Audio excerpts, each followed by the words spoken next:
આમ આદમી પાર્ટી સુરતના વિરોધ પક્ષના નેતા પાયલ સાકરિયા સહિતના શહેર પ્રમુખ અને અન્ય નેતાઓ અને કાર્યકરો દ્વારા હાથમાં કટઆઉટ લઈને અલગ અલગ રેલીઓ યોજીને હીરાબાગ વિસ્તારમાં પ્રદર્શન કરવામાં આવી રહ્યું હતું।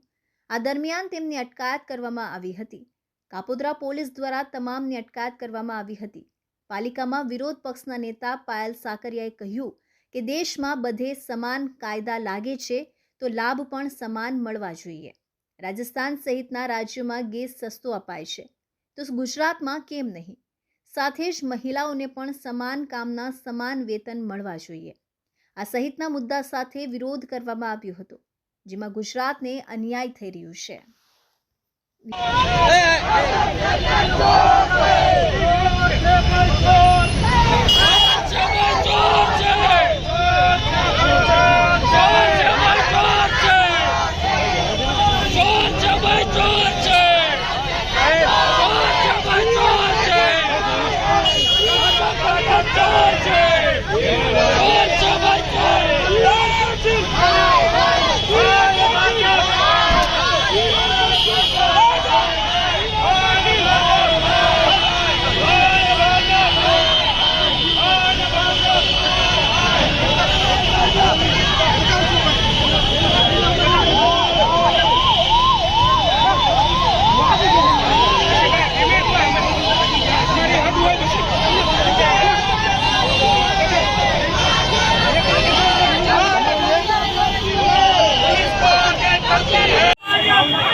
લૂંટેરી છે ભાઈ, લૂંટેરી છે।